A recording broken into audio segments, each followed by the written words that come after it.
أينما تكونوا يدرككم الموت ولو كنتم في بروج مشيدة تم جہاں بھی رہو گے موت تمہیں پالے گی چاہے مستحکم قلعوں میں کیوں نہ بند ہو جاؤ. بسم اللہ الرحمن الرحیم الحمد للہ رب العالمین وصلی اللہ علی محمد وآلہ الطاہرین ولعنۃ اللہ علی اعدائہم اجمعین الی قیام یوم الدین. موضوع گفتگو موت اور اس کے بعد کے احکام. البتہ اس جانب توجہ رہے کہ کچھ بحثوں کو آپ کے سامنے پیش کیا گیا کہ جن کا تعلق در حقیقت غسل سے تھا، لیکن غسل کے ضمن میں جو بحثیں آئیں، مثال کے طور پہ خواتین سے متعلق جو غسل ہیں، جب انہیں بیان کیا گیا تو ان کے ساتھ ساتھ ان موضوعات کو بھی بیان کیا گیا کہ جن کی وجہ سے وہ غسل خواتین پر واجب ہو جاتے ہیں. طوز المسائل اور عروۃ الوثقی اور دیگر فقہی کتابوں کی گو کہ ترتیب بعض جگہ الگ الگ ہے، لیکن عموماً غسل کے احکام کے ساتھ ساتھ بیان ہوتے ہیں احتضار کے احکام. وجہ کیا ہے کہ غسل کے احکام بیان ہوئے اور آخر میں غسل مس میت کو اور پھر اس کے بعد غسل مس میت کے بعد غسل میت کو ڈسکس کرنا ہے. اب غسل میت سے پہلے ڈسکس کرتے ہیں ان موضوعات کو کہ جو موت سے پہلے کے ہیں، مثال کے طور پہ مریض کے فرائض، اسی طریقے سے عیادت کرنے والے کے فرائض، پھر کچھ گفتگو موت کے بارے میں، اسی طریقے سے وصیت کے بارے میں، اور پھر احتضار کے بارے میں کہ دم کسی شخص کا اگر نکل رہا ہو تو اس کے لیے کیا احکام ہیں، پھر دم نکلنے کے بعد کے کیا احکام ہیں، اسی طریقے سے غسل کے کیا احکام ہیں، کفن کے، دفن کے، حنوط کے، اور کیا ان کے مستحبات ہیں، کیا مکروہات ہیں. پھر دفن کے بعد موت سے ریلیٹڈ دیگر احکام کو بیان کیا جاتا ہے. تو ہم نے اپنی گفتگو کے اس موضوع کو بالکل ایک الگ سلسلہ بنا دیا ہے اور گفتگو کا آغاز کیا ہے مریض کے آداب سے متعلق کہ اگر کوئی شخص مریض ہو جائے تو اس کی کیفیات کیا ہونی چاہیے اور اسے کیا کرنا چاہیے. لہذا گو کہ ہماری اصل گفتگو غسل مس میت اور اس سے پہلے کے احکام اور اس کے بعد کے احکام ہیں، لیکن ضمناً یہ سارے موضوعات بیان ہوتے چلے جائیں گے. لہذا ہماری اس گفتگو کا عنوان ہے اگر کوئی شخص مریض ہو جائے تو اس کے کیا احکام ہیں، یا بالفاظ دیگر مریض کے آداب یا مریض کے فرائض. اس جانب توجہ رہے کہ اللہ سبحانہ و تعالیٰ نے انسان کو بہترین طریقے سے خلق فرمایا ہے اور کچھ چیزیں انسان کے لیے نقصان دہ ہیں، کچھ چیزیں انسان کے لیے فائدہ مند ہیں، اور اس طریقے سے اللہ سبحانہ و تعالیٰ نے انسان کو خلق کیا ہے کہ اس زمین پہ کچھ عرصے وہ زندہ رہے اور اس کے بعد وہ دنیا سے رخصت ہو جائے. اب یہ دنیا سے رخصت ہونا بعض دفعہ طبعی طریقے سے ہے اور بعض دفعہ حادثاتی طریقے سے ہے، اور حادثات بہت ساری اقسام کے ہیں، اور جتنا جتنا زمانہ ترقی کر رہا ہے حادثات کی تعداد بھی بڑھ رہی ہے. مثال کے طور پہ پہلے گھوڑے سے گر کے موت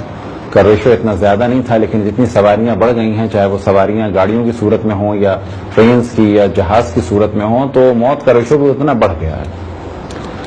اور دنیا سے جانے کے اللہ نے کچھ اسباب قرار دیے، اور وہی اسباب در حقیقت ایک رحمت ہے اللہ سبحانہ و تعالیٰ کی جانب سے کہ اگر یہ اسباب نہ ہوتے، اگر یہ دنیا سے جانے کا سلسلہ نہ ہوتا تو آج دنیا کی ایسی کیفیت ہوتی کہ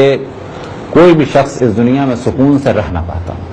اسی طریقے سے بعض دفعہ لوگ سوال کرتے ہیں کہ موت کا کیا فلسفہ ہے، موت اللہ نے کیوں قرار دی. تو اس جانب توجہ رہے کہ اگر وہ افراد جو حضرت آدم علیہ السلام کے بعد سے لے کے آج تک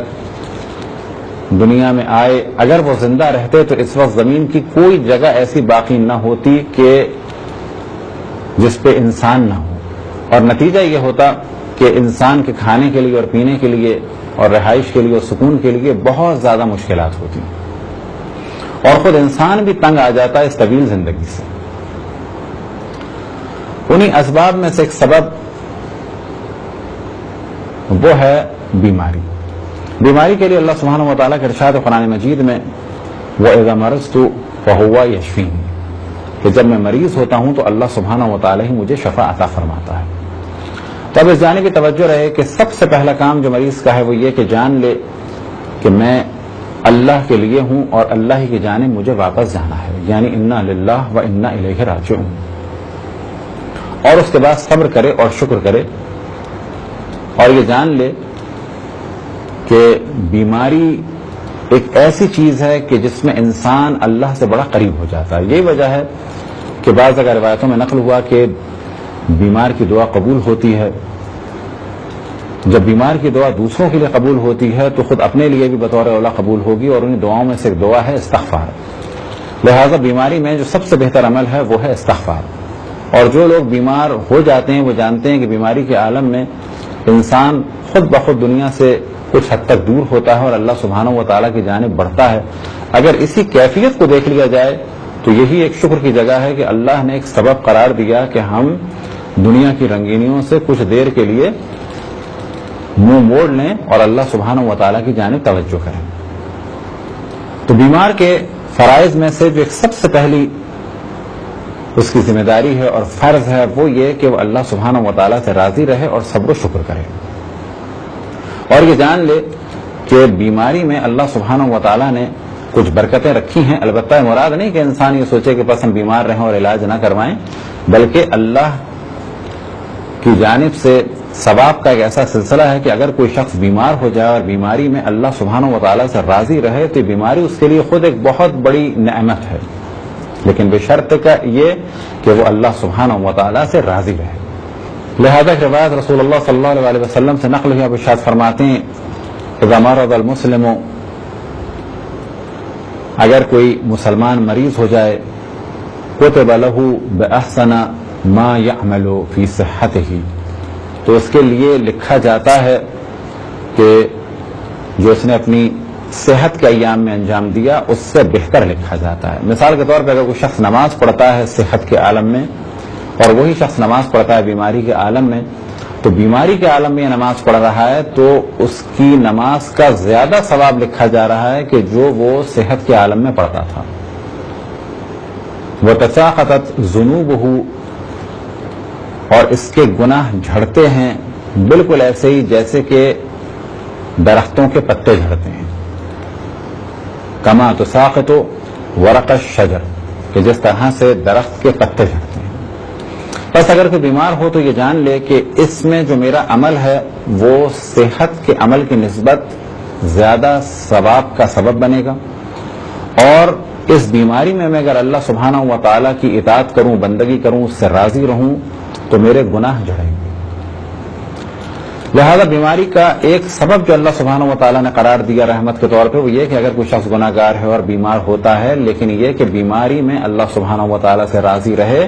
تو آخرت کے عذاب سے اسے نجات ملے گی اور کچھ حد تک اس کا عذاب کم ہو جائے گا. البتہ ڈیپینڈ کرتا ہے کہ شخص کے کتنے گناہ ہیں. بالآخر بیماری اس کی سبب بنے گی, کچھ اس کے گناہ اور آخرت کا کچھ عذاب اس کا کم ہو جائے. البتہ شرط یہ ہے کہ اس بیماری میں اللہ سبحانہ و تعالیٰ سے راضی رہے اور صبر کرے اور شکر کرے. اسی طریقے سے امام جعفر صادق علیہ السلام سے ایک روایت نقل امام فرماتے ہیں سحر لیلۃ من مرض او وجع افضل واعظم اجرا من عبادت السنہ کہ اگر کوئی شخص ایک رات کسی مرض کی وجہ سے یا درد کی وجہ سے جاگے تو اس کا اجر بہت عظیم ہے, بہت افضل ہے, بہت زیادہ ہے کس سے, 1 سال کی عبادت سے. مثال کے طور پہ اگر کوئی شخص بیمار ہو جائے اور رات کو جاگتا رہے یا اس کی آنکھ کھلتی رہے بیماری کی وجہ سے یا درد کی وجہ سے, لیکن شرط یہ ہے کہ وہ اللہ سبحانہ و تعالیٰ سے شکوہ نہ کرے اور اللہ سبحانہ و تعالیٰ سے راضی رہے, تو یہ اس کا جاگنا اس مرض کی وجہ سے اور درد کی وجہ سے پھر ہم بیان کریں بے شرط یہ کہ اللہ سبحانہ و تعالیٰ سے راضی رہے, تو اس راضی رہنے کے بعد رات کا جاگنا یعنی 1 رات کا جاگنا مرض یا درد کی وجہ سے 1 سال کی عبادت سے افضل عمل ہے. اب اگر آپ نے توجہ دی ہو تو ہم نے دونوں احادیث کے ضمن میں اس جانب بہت زیادہ توجہ دلائی کہ اصل موضوع ہے اللہ سبحانہ و تعالیٰ سے راضی رہنا. مذہب حقہ اہل بیت علیہ الصلوۃ والسلام میں، مذہب حقہ شیعہ اثنا عشری میں بہت زیادہ توجہ دی گئی ہے عدالت خداوند تبارک و تعالیٰ کی جانب کہ اللہ سبحانہ و تعالیٰ عادل ہے. وجہ کیا ہے کہ اگر ہم یہ جان لیں کہ اللہ سبحانہ و تعالیٰ عادل ہے، ظلم نہیں کرتا، کوئی کام بلا وجہ نہیں کرتا، تو ہمیں اس بات کا یقین ہو جائے گا کہ ہمارے ساتھ جو کچھ ہو رہا ہے اللہ سبحانہ و تعالیٰ کی جانب سے، تو اس میں کوئی نہ کوئی حکمت ہے. بس اگر ہم مریض ہو گئے تو اس میں ایک حکمت ہے، بس ہمارا کام ہے کہ اللہ سبحانہ و تعالیٰ سے راضی رہیں. لیکن اس راضی رہنے کے معنی نہیں ہے کہ ہم کوئی علاج نہ کریں یا ڈاکٹر کے پاس نہ جائیں یا احتیاط نہ کریں، بلکہ اس جانب توجہ رہے کہ ڈاکٹر کو ہمیں دکھانا ہے، اسی طریقے سے دوا ہمیں کھانی ہے. یہ سوچنا کہ ہم توکل کریں گے تو کہا جائے گا کہ یہ نظریہ بالکل غلط ہے. اللہ سبحانہ و تعالیٰ نے دوا خلق فرمائی ہے، اور دوا اسی لیے خلق فرمائی ہے کہ ہم اسے استعمال کریں. چاہے انبیاء ہوں اور چاہے اوصیاء ہوں، معجزہ دکھا سکتے تھے، لیکن عام زندگی میں وہ دوا کا استعمال کرتے تھے اور دوا باقاعدگی سے کھاتے تھے. اسی طریقے سے بعض چیزوں سے پرہیز بھی کرتے تھے. مریض کے فرائض میں سے ایک فرض یہ ہے کہ جس کی جانب پہلے توجہ دلائی کہ اللہ سبحانہ و تعالیٰ کا شکر ادا کرے، اللہ سبحانہ و تعالیٰ سے راضی رہے. اسی طریقے سے راضی رہنے کا ایک جلوہ نظر آتا ہے کہ جو عبادتیں اس پر واجب ہیں انہیں ترک نہ کرے. اب مثال کے طور پر اس پر غسل لازم ہے اور وہ غسل نہیں کر سکتا. اگر کر سکتا ہے کوئی حرج نہیں ہے، جو ہم نے شرائط غسل میں بیان کی تو بلا شک اسے غسل کرنا ہوگا. وضو اگر کر سکتا ہے اور جو وضو کے صحیح ہونے کی شرائط بیان کی، اسی طریقے سے جو تیمم کے جائز ہونے کی شرائط بیان کی، ان سب کی جانب توجہ رہے. لیکن کسی بھی حال میں اسے اللہ سبحانہ و تعالیٰ کی عبادت کو ترک نہیں کرنا ہے، البتہ اس طریقے سے عبادت کو انجام دینا ہے جس طریقے سے اللہ سبحانہ و تعالیٰ نے بیماری میں عبادت کو انجام دینے کا حکم دیا ہے. اب اس جانب بھی توجہ رہے کہ یہ عبادت اس قسم کی نہ ہو کہ اپنے آپ کو ہلاکت میں ڈال دیں. ہلاکت میں نہیں ڈالنا ہے، جو حکم خداوند تبارک و تعالیٰ ہے اس کے مطابق عبادات کو انجام دینا ہے. فرائض میں سے فریضہ یہ کہ اپنی بیماری کے بارے میں شکوہ نہ کرے، اور اس کی جانب ہم نے پہلے بھی توجہ دلائی کہ اللہ سبحانہ و تعالیٰ سے راضی رہے اور شکوہ نہ کرے. اب یہ شکوہ کس قسم کا ہے؟ اگر یہ شکوہ اس قسم کا ہے کہ اللہ نے مجھ پہ معاذ اللہ ظلم کیا یا اللہ نے مجھے مشکلات میں ڈال دیا، تو اس قسم کا لب و لہجہ تو قطعاً جائز نہیں ہے. اللہ سبحانہ و تعالیٰ کی بارگاہ میں یہ جسارت ہے اور قطعاً حرام ہے. لیکن اگر کوئی کہے کہ میں تو ایسی بیماری میں مبتلا ہوا ہوں، کیا کوئی ایسی بیماری میں مبتلا ہوا ہوگا جو میرا حال دنیا میں کسی کا نہیں ہوگا، اس قسم کا شکوہ قطعاً مناسب نہیں. لیکن اگر کہا جائے کہ ساری رات گزر گئی، میں سو نہیں پایا یا درد بہت زیادہ تھا، تو اس میں کوئی حرج نہیں. مستحب ہے مریض کے لیے کہ اگر اس کا مرض کوئی جان لیوا مرض نہیں ہے اور خطرناک مرض نہیں ہے، البتہ اسی میں بحث بھی آ جاتی ہے کسی کا اگر ہاتھ ٹوٹ گیا ہے تو وہ اس موضوع میں شامل نہیں ہوگا. لیکن اگر کسی کو معمولی سا کوئی پرابلم ہے کہ جو بہت زیادہ شدید بھی نہیں ہے اور بہت زیادہ کسی بڑی مشکل کا سبب بھی نہیں ہے اور نہ ہی ہلاکت کا سبب ہے، تو اگر چھوٹا موٹا مرض ہو تو بہتر ہے کہ 3 دن تک اس مرض کے بارے میں نہ زیادہ گفتگو کرے اور اسے چھپا کے رکھے. اب اس جانب توجہ دلائیں کہ شاید اس کی وجہ یہ ہو کہ انسان میں خود ریزسٹنس ہوتی ہے، اور یہی وجہ ہے کہ مریض کے آداب میں سے ایک ادب یہ ہے کہ 3 دن تک وہ علاج نہ کرے اگر اس کا مرض کوئی بہت سادہ سا ہے.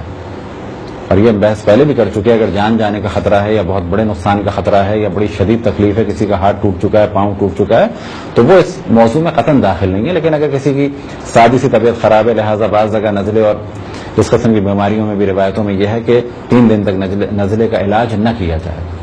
اس کی چند وجوہات ہیں. کچھ بیماریاں فائدہ مند ہیں اور ان کو روکنا نقصان دہ. مثال کے طور پہ نزلے کو روکنے کا سبب یہ ہوتا ہے کہ بعض دفعہ وہ رطوبت دماغ میں جم جاتی ہے کہ جس کی وجہ سے سر کا درد بھی رہتا ہے، یا آدھے سر کا درد ہو جاتا ہے، یا آنکھوں کے لیے وہ نقصان کا سبب بنتا ہے. اور ایک وجہ یہ ہو سکتی ہے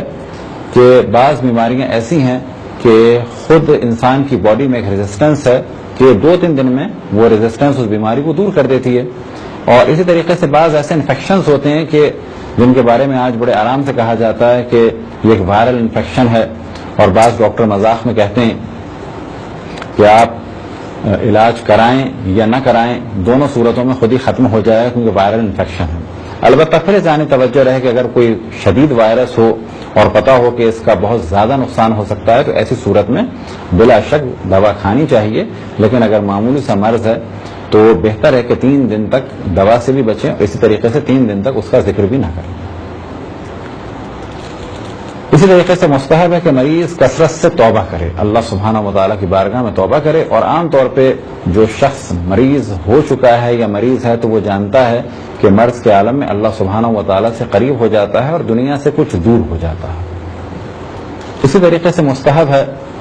کہ وہ صدقہ دے، اور روایتوں میں نقل ہوا ہے کہ اپنے مریض کا علاج کرو صدقے کے ذریعے سے، اور خود مریض بھی اپنے مرض کا علاج کرے صدقے کے ذریعے سے۔ مستحب ہے کہ مریض 3 دن کے بعد مومنین کو خبر دے، اور اگر کوئی آنا چاہے اور اس کے لیے نقصان کا سبب نہ ہو تو آنے دے۔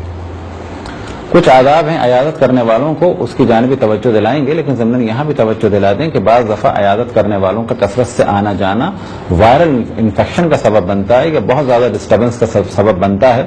تو یہ بھی توجہ رہے کہ مریض کی کیسی کیفیت ہے، اس کے مطابق ہی عیادت کرنے والوں کو اجازت دینی چاہیے۔ مستحب ہے کہ مریض وصیت لکھے۔ اب یہ موضوع انشاءاللہ تفصیل سے وصیت کے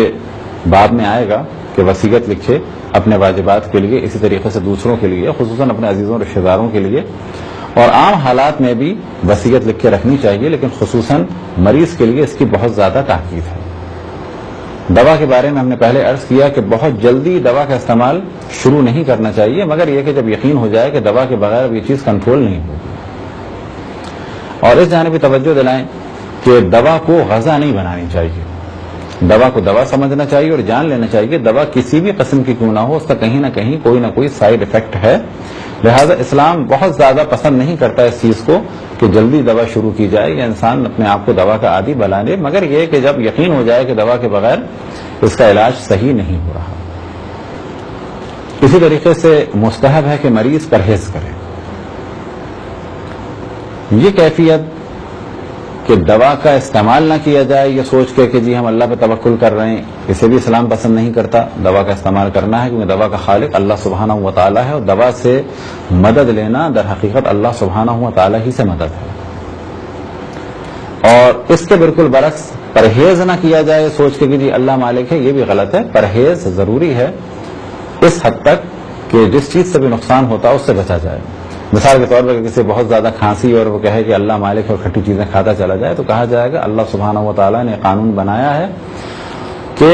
اس مرض میں اس چیز سے بچنا چاہیے، اور بعض امراض کو بڑھنے کا سبب بنتی ہیں بعض چیزیں اور ان سے بچنا چاہیے۔ البتہ یہاں پر یہ کہنا کہ کھانسی میں کھٹی چیز کھانا آیا حرام ہے تو کہا جائے گا حرام نہیں ہے، لیکن بہتر ہے کہ بچا جائے، اور عقل بھی یہی حکم دیتی ہے۔ ہاں اگر کسی بیماری میں کوئی چیز جان جانے کا سبب بنے یا بڑے شدید نقصان کا سبب بنے تو وہ حرام بھی ہو سکتی ہے۔ مثال کے طور پہ کسی کی شوگر بہت زیادہ ہائی ہو اور بہت زیادہ وہ کوئی میٹھی چیز پی لے اور وہ یہ جانتا ہے کہ اتنی شوگر میری جان جانے کا سبب بن سکتی ہے، یا اسی طریقے سے کسی کا بلڈ پریشر ہائی ہے اور اتنا زیادہ ہائی ہے اور اس سے تجربہ ہو چکا ہے کہ اگر میں نے بہت زیادہ نمک کھا لیا یا نمکین چیز کھا لی تو میرا بلڈ پریشر شوٹ کر سکتا ہے، فالج بھی ہو سکتا ہے، میں مر بھی سکتا ہوں، کومے میں بھی جا سکتا ہوں،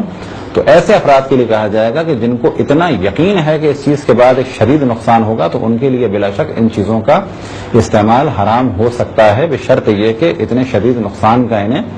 قوی احتمال ہو یا یقین ہو۔ مستحب ہے کہ مریض جب مومن ان کے پاس آئیں تو ان سے توحید، عدل، نبوت اور امامت کے اور قیامت کے بارے میں ڈسکشن کرے، یا بالفاظ دیگر عقائد اسلامی کو بیان کرے، اس کے بارے میں ڈسکشن کرے۔ اسی طریقے سے مستحب ہے چاہے مریض